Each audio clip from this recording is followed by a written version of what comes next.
بس میں آپ کو تعارف کرا دوں. میں اپنے جو ہے تعارف جو ہے میں شروع کرواتا ہوں میرے بائیں ہاتھ پر. جی وہ میں بتاتا ہوں آخر میں کہ یہ جو بیٹھک جو ہے یہ احباب اہل ادب کی بیٹھک ہے جو مسلسل، مجھے تو اچھی طرح یاد بھی نہیں کہ تقریباً 10 سال تو مجھے بھی ہو گئے ہوں گے یہاں پہ آتے ہوئے. اور اس کے جو آف شوٹس ہمیں ملتے ہیں وہ ورڈزورتھ اکیڈمی سے ملتے ہیں جو کہ صفدر صدیق صاحب کے دولت قدے پر منعقد ہوا کرتی تھی. اور یہ بیٹھک کی داغ بیل بھی جو ہے وہ صفدر صدیق رضی صاحب کی ڈالی ہوئی ہے. ہمارے ایک مرحوم ساتھی جو ہیں سلیم، کیا نام تھا، احسن سلیم صاحب، وہ بھی اس میں بڑے پیش تھے. تو یہ جب سے بیٹھک یہ چل رہی ہے اور ہر ہفتے اس کی نشست ہوتی ہے جس میں ہمارے بہت وقی جو ہیں شہر کے لوگ ادبی لحاظ سے وہ اس میں آگے آتے ہیں، بیٹھتے ہیں. اور ہم اس کا کوئی فارمیٹ نہیں رکھتے. ہنسی مذاق ہوتی ہے، گفتگو ہوتی ہے، اور اسی میں سے کوئی ایک سنجیدہ موضوع نکل آتا ہے اور اس موضوع کے اوپر وہ شاعری کے حوالے سے ہو، نقد کے حوالے سے ہو، سماج کے حوالے سے ہو، تہذیب کے حوالے سے ہو، ہے نا، تو اس سے جو ہے پھر وہ اس پہ گفتگو ہوتی ہے. آج جو ہماری یہ نشست ہو رہی ہے تو میرے بائیں ہاتھ پر یہ ہمارے جاوید حسین صدیقی صاحب بیٹھے ہوئے ہیں. ان کا تعلق تو کوالٹی کنٹرول سے ہے اور یہ اس میں کیا کہتے ہیں بڑے فعال ایک رکن کے طور پہ کام کرتے ہیں. گورنمنٹ کا ادارہ تھا تو بڑا انہوں نے کام کیا اس میں، اور پھر یہ میڈیا ایڈوائزر بھی رہے اس کے، اور مارکیٹنگ کے سائٹ پہ بھی رہے. تو اس سے ان کو پھر ادب کا ذوق بھی پیدا ہوا اور اب یہ ادبی محفلوں میں ہمارے ہاں شریک رہتے ہیں سب. اس میں ہمارے ساتھ جو رضوان صدیقی صاحب بیٹھے ہوئے ہیں کسی تعارف کے محتاج نہیں ہیں. کم از کم میں ان کا تعارف کراؤں گا تو لفظ چھوٹے ہو جائیں گے کیونکہ ان کی جو خدمات ہیں وہ خواہ افسانہ نگاری کے حوالے سے ہو، خواہ خطابت کے حوالے سے ہو، خواہ مذہبی طور پہ جو یہ پروگرام کرتے ہیں، خاص طور سے کیا کہتے ہیں رسالت مآب صلی اللہ علیہ وسلم کے حوالے سے تقاریب کا انعقاد کرتے ہیں. اور کے ڈی ایس سے بنیادی تعلق ہے ان کا. اور یہ ہمارے جو بڑے بڑے نام آور سیاستدان جو ہیں ان کے ایک قسم کے ایڈوائزر یا ان کے تقریریں بھی ان کے لیے بھی لکھتے رہے. اور ابھی بھی یہ ہوتا ہے کہ جہاں کوئی مشکل مرحلہ آتا ہے اور گفتگو کا آغاز کے لے کہا جاتا ہے تو عموماً رضوان صدیقی صاحب کی طرف رجوع کیا جاتا ہے تو جو اس کو بڑے سہل طریقے سے لے کے آگے چلتے ہیں. یہ ہمارے یہاں آتے ہیں. پھر ہمارے ساتھ جو ہے ان کے بعد ہمارے انیس مرچنٹ صاحب بیٹھے ہوئے ہیں. یہ جو ہے ٹیکسٹائل انڈسٹری سے ان کا تعلق رہا پریکٹیکلی طور پہ، اور یہ جو ہے فیکٹری مینیجر تھے اور بعد میں جی ایم بھی رہے یہ اس فیکٹری کے. اور ان کو بھی چونکہ شروع سے ہی ادب سے لگاؤ ہے اور موسیقی سے لگاؤ ہے تو یہ گلوکاری کا فن بھی ان کے پاس بھی ہے. اگرچہ اب تو یہ ہم سے چھپاتے ہیں اور اس کو ظاہر نہیں کرتے ہم پہ، لیکن بہرحال یہ فن ان کے پاس ہے. اور شاعری کرتے ہیں، اب بھی کبھی کبھی شعر کہتے ہیں، لیکن اب یہ جو شعر کہتے ہیں تو اکثر اپنے تک محدود رکھتے ہیں، دوسروں طرف کنوے نہیں کرتے.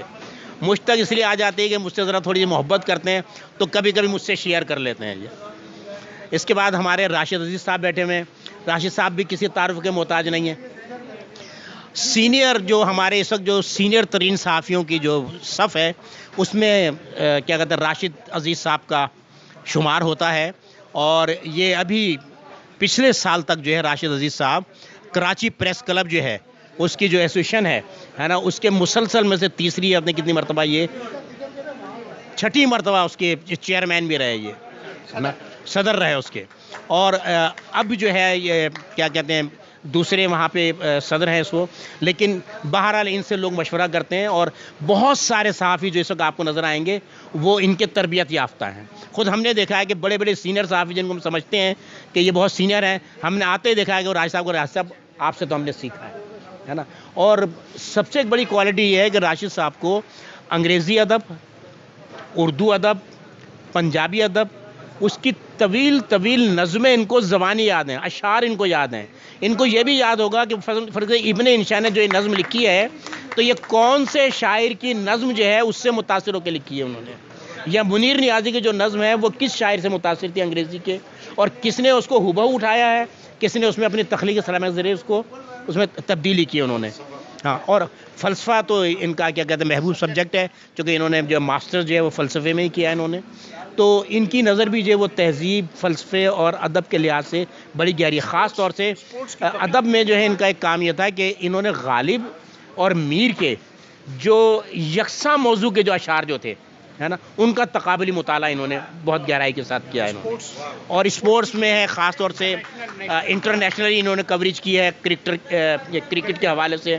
اور جو بڑے بڑے نامی گرامی کرکٹر ہیں، ہے نا، ان کے بارے میں جتنی ڈیٹیلز اور نازک باتیں ان کے پاس ہیں وہ اتنے کم لوگوں کے پاس ہوں گی.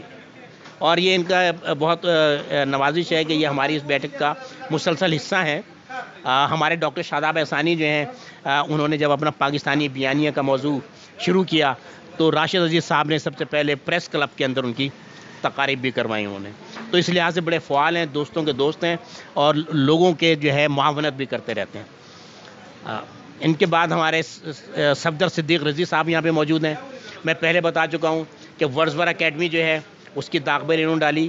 بڑی باقاعدگی کے ساتھ اس سے اجلاس ہوا کرتے تھے ان کے گھر پر، اور پھر انہوں نے یہ بیٹھک کی داغ بیل ڈالی جو مسلسل، میں جیسے میں نے بتایا کہ تقریباً 10-14 سال سے تو میں اس میں شرکت کر رہا ہوں. میں دیکھ رہا ہوں ان کے ساتھ شاعری بہت منفرد کرتے ہیں. مثلا یہ اس شعر کو شعر ہی نہیں سمجھتے جو کہ کلیشے کی ذیل میں آ جائے. ان کی کوشش ہوتی ہے کلیشے سے ہٹ کر شاعری کریں. اور ایک بڑا کمال ان کا یہ ہے کہ جو بھی کرنٹ ایشو جو ہوتا ہے نا، اس پہ ان کی نظم فوری طور پر آتی ہے. لیکن کرنٹ ایشو پہ یہ جو نظم لکھتے ہیں تو اس میں اس کا خیال رکھتے ہیں یہ کہ وہ کوئی ایک سطحی سی نظم نہ ہو، بلکہ اس میں بھی ایک پہلو داری ہو. اور دوسرا ایک کمال یہ ہے کہ ایسی بیٹھک جو کہ خود انہی کی سجائی ہوئی ہے، سب سے زیادہ خاموش رہنے والے فرد یہ ہوتے ہیں. اور ان پہ آپ جتنے جملے کسیں گے یہ ایک بڑی استغنا کے ساتھ مسکرائیں گے ہلکے سے، ہے نا، اور ایسے کہیں گے بس جیسے آپ نے سب کچھ محبت میں کہا ہے.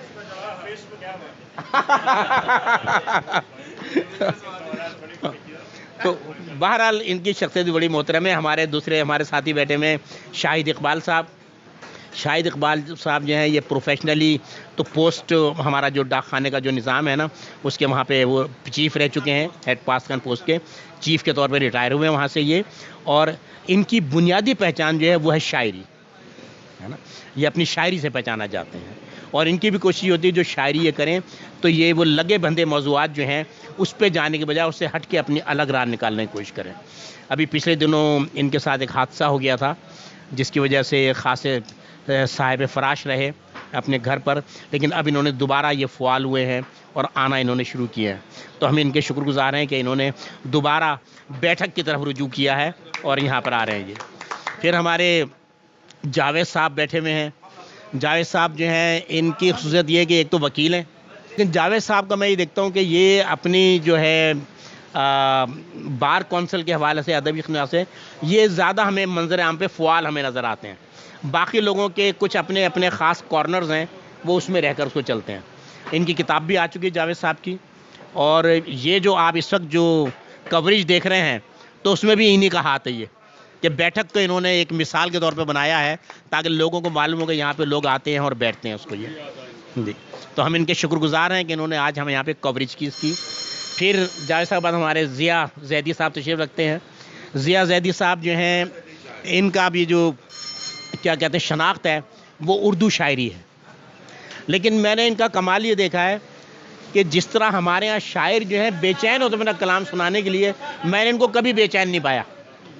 یہ ہمیشہ اپنا کلام کہتے ہیں، اپنے تک رکھتے ہیں، کبھی کبھی فیس بک پر ڈال دیتے ہیں، یا کبھی ہم ان سے اصرار کریں تو یہ سناتے ہیں. تو یہ ان کی بہت بڑی بات ہے. اور بیٹھک میں مسلسل آتے ہیں اور بہت پابندی کے ساتھ، بڑی خاموشی کے ساتھ یہ سب کی گفتگو سنتے ہیں.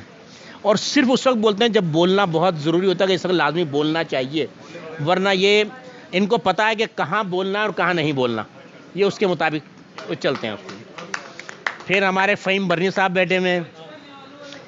فہیم برنی صاحب کو شہر میں کون نہیں جانتا، چونکہ سیاسی ان کی سرگرمیاں بھی ہیں اور ایک اچھے ادبی سامع بھی ہیں. یہ شاعری کا ذوق رکھتے ہیں.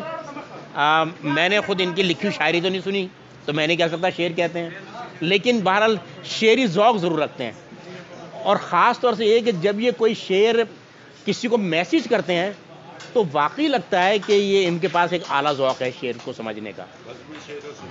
ہاں بزم شعر و سخن سے بھی وابستہ ہیں یہ, اور چونکہ ایک یہ سیاسی پارٹی سے بھی ان کا تعلق ہے, اور یہ خود بھی اس وقت ناظم بھی ہیں اس کے کیا چیئرمین جی گلشن اقبال کونسلر ہیں.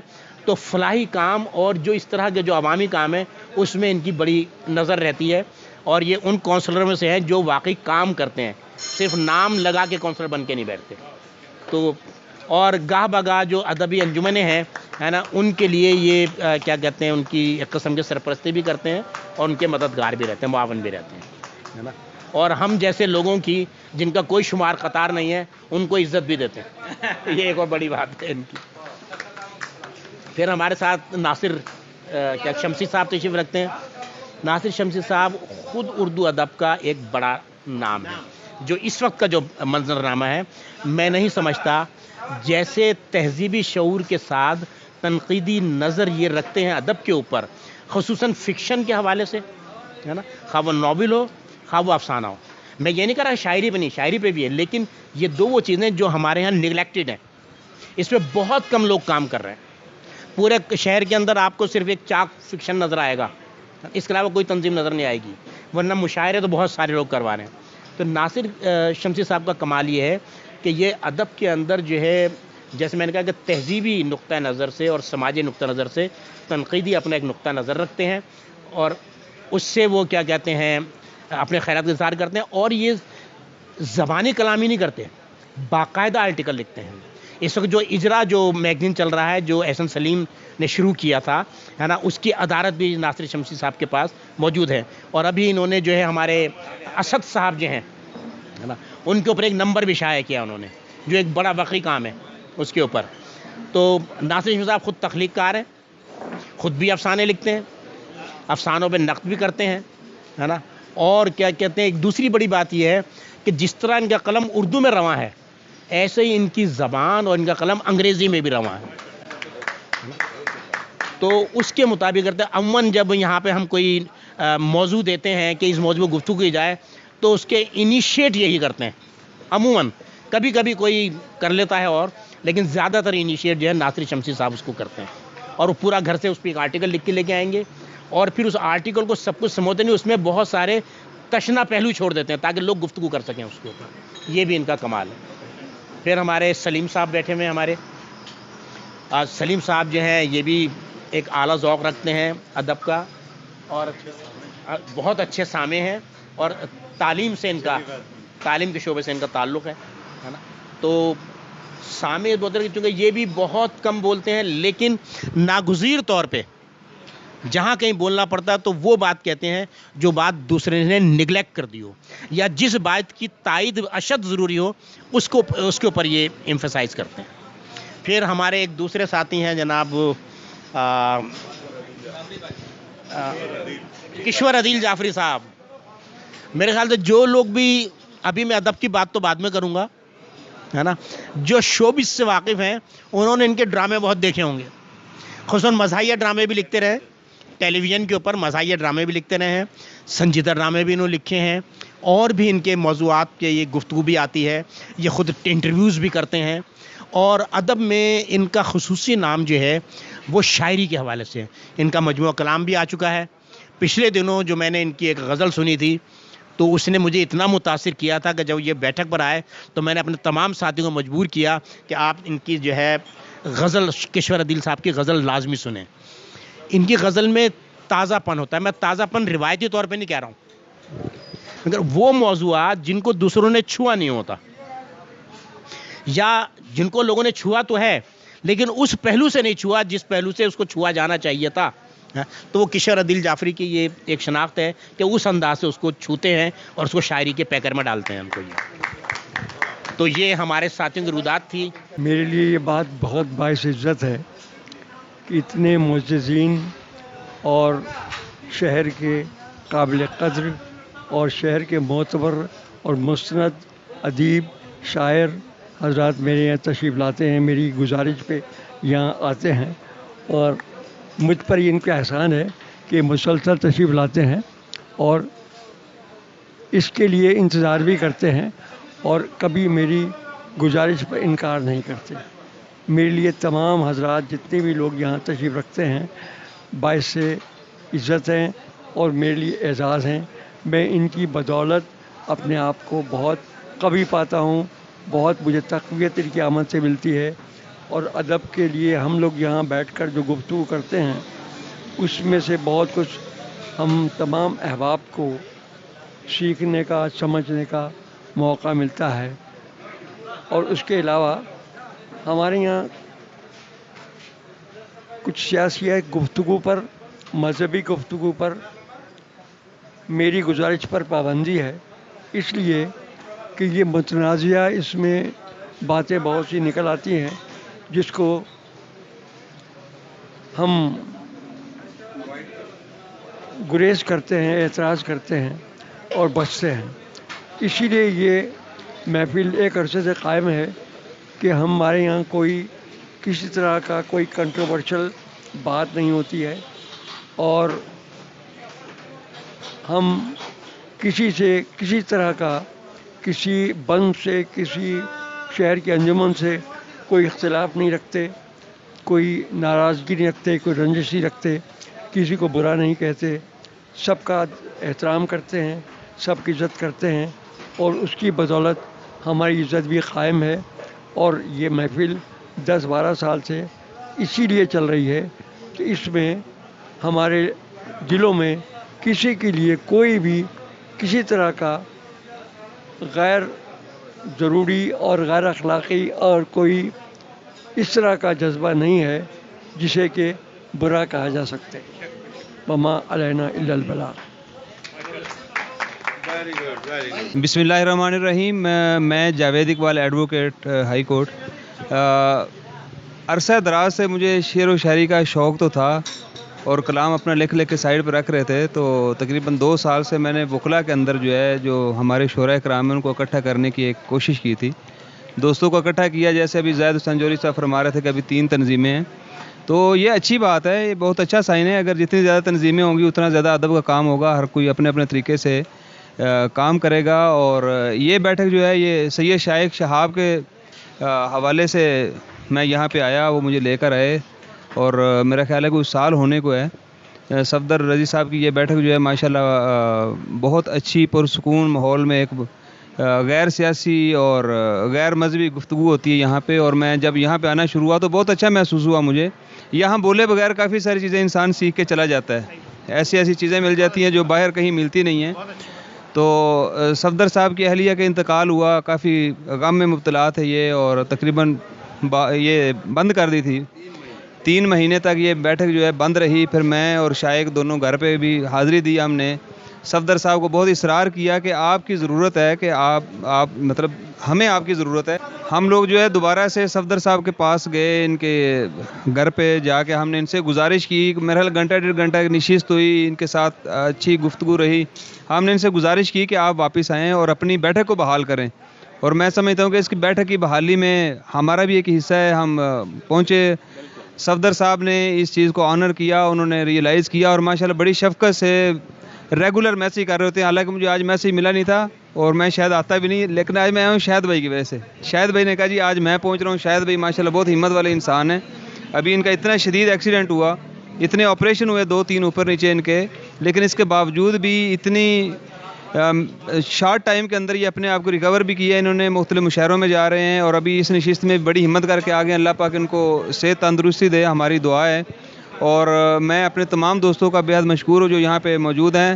اور حالانکہ ہم نے کبھی بھی کوئی اس طرح کی کسی گفتگو میں حصہ نہیں لیا, ہم سن کے کافی کچھ سیکھ جاتے ہیں, کافی ساری چیزیں سیکھ کے چلے جاتے ہیں. اس کے لیے ہم مشکور ہیں اپنے تمام سینئرز کے. اللہ پاک آپ تمام کو صحت تندرستی عطا فرمائے اور علمی اور ادبی استقامت عطا فرمائے, آمین.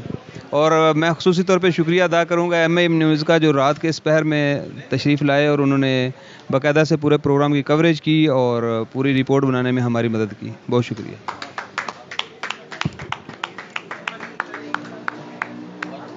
ہونٹوں سے چھو لو تم, میرا گیت امر کر دو.